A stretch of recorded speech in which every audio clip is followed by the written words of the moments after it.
Quel est l'état des routes de la région et qu'ont de particulier les sols de l'Abitibi-Témiscamingue? Voilà les questions qu'on s'est posées pour vous.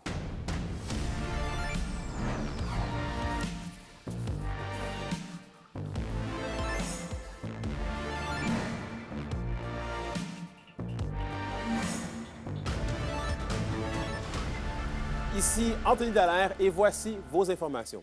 On débute le bulletin avec un constat bien désolant. L'Abitibi-Témiscamingue trône une fois de plus cette année au sommet des routes les plus détériorées de la province, tout juste après l'Estrie. C'est ce que révèlent les données compilées par le Journal de Montréal. Les élus de la région sonnent l'alarme. Un reportage d'Élise Tessier.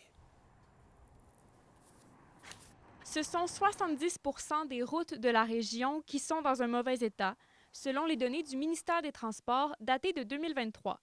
Cette dégradation inquiète les élus locaux qui dénoncent un manque de vision et de volonté politique. On constate un manque flagrant d'investissement dans les infrastructures routières de la région et du Témiscamingue.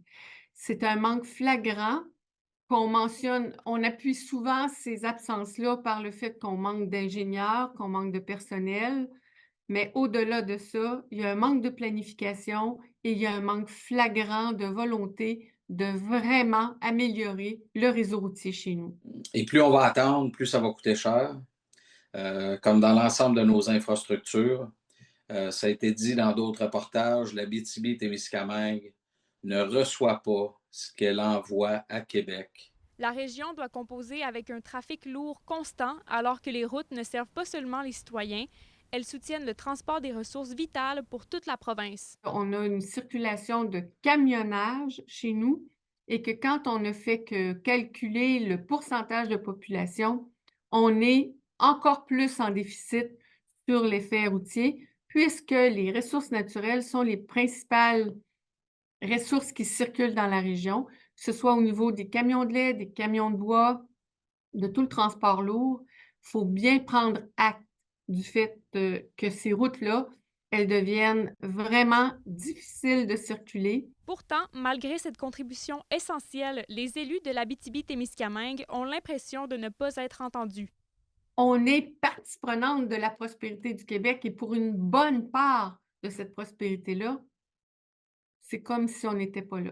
Le ministère des Transports n'a pas été en mesure de commenter mercredi les données pour la région. Élise Tessier, RNC Nouvelles, Val-d'Or. Et en agriculture maintenant, l'acidité des sols de la région a piqué la curiosité d'un professeur de l'Université Laval. Il était de passage à Cloutier, à Rouyn-Noranda, aujourd'hui pour partager des pistes de solutions aux producteurs d'ici. Le reportage de William Maillet. En pleine élaboration d'une base de données sur les sols agricoles de la province, l'acidité de ceux en région a attiré particulièrement l'attention du professeur de l'Université Laval, Lotfi Chiari. Les sols de l'Abitibi-Témiscamingue me sortaient comme très particuliers. C'est l'inverse des autres sols. D'habitude, l'acidité migre en profondeur. Ici, c'est l'inverse. Donc, les horizons de surface sont acides, les horizons de profondeur sont plus alcalins. Pour contrer l'acidité, les agriculteurs d'Abitibi-Témiscamingue utilisent habituellement de la chaux dolomitique. Professeur Chiari se penche cependant vers des alternatives pour améliorer la production en région. On met ce produit-là pour améliorer le pH du sol, pour que les plantes soient en meilleure santé. Mais lui, il amène une autre approche là, pour justement, sans jouer sur le pH du sol, neutraliser le fameux magnésium et aluminium là, qui peuvent nuire aux plantes. Là. Devenu un incontournable en 2025, l'intelligence artificielle s'est incrustée dans les méthodes de recherche de Lotfi Chiari. Il en fait l'utilisation pour traiter la quantité énorme de données et arriver à des pistes de solutions auparavant impossibles. On améliore maintenant les systèmes de diagnostic des sols, on améliore aussi les systèmes de recommandation des sols grâce à l'intelligence artificielle, grâce au couplage de l'intelligence artificielle avec les big data. Pour suivre la cadence des avancées technologiques à travers le globe, de nouvelles manières de faire comme celle-ci sont essentielles selon les agriculteurs d'ici. C'est très intéressant. Pour moi, le premier en étant producteur, là, tout change sur la planète dans tous les domaines. Donc, nous, dans l'agriculture aussi, puis c'est de s'avancer pour être le plus efficace possible. Lotfi Chiari poursuivra ses recherches sur les sols de la région au cours des prochains mois pour parvenir à des diagnostics et faciliter les cultures en Abitibi-Témiscamingue et dans tout le Québec. William Maillet, RNC Nouvelles, Cloutier.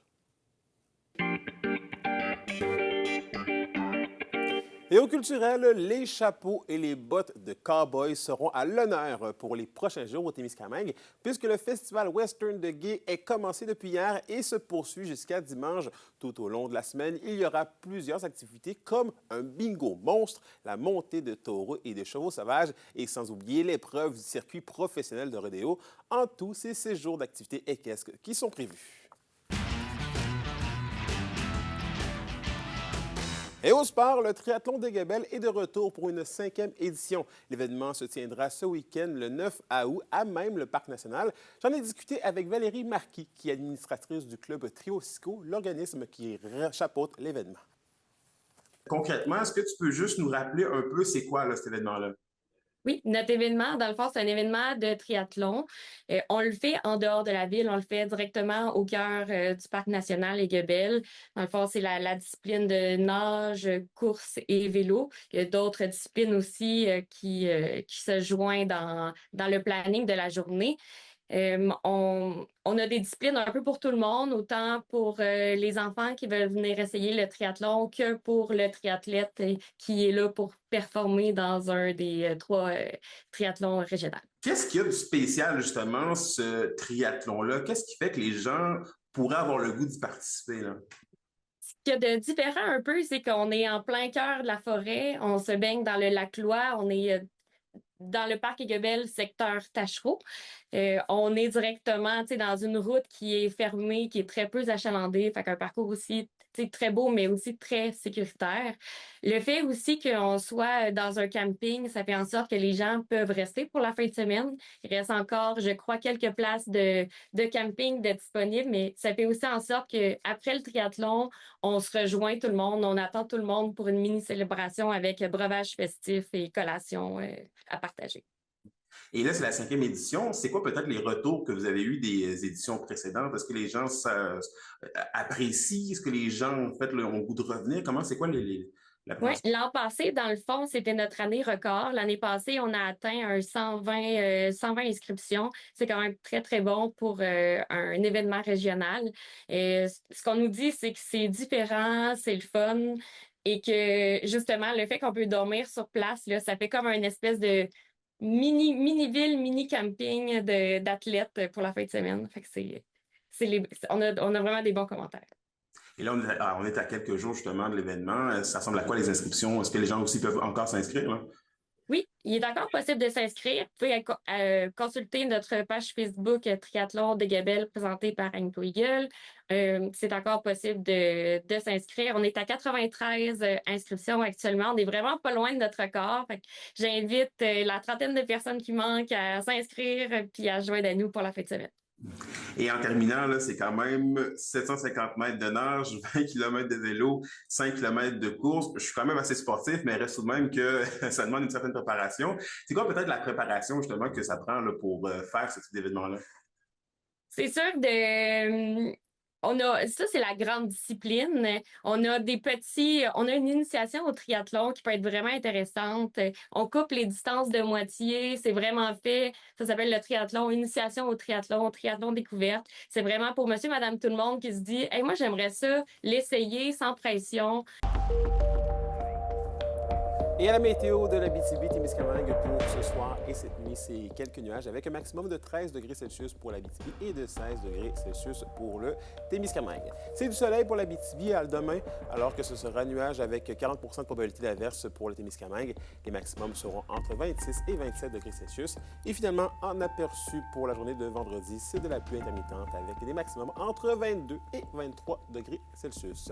Et voilà, c'était vos informations régionales. Merci encore une fois d'avoir été des nôtres ce soir. Nous, on se dit bien évidemment à demain pour la suite des choses. D'ici là, prenez soin de vous.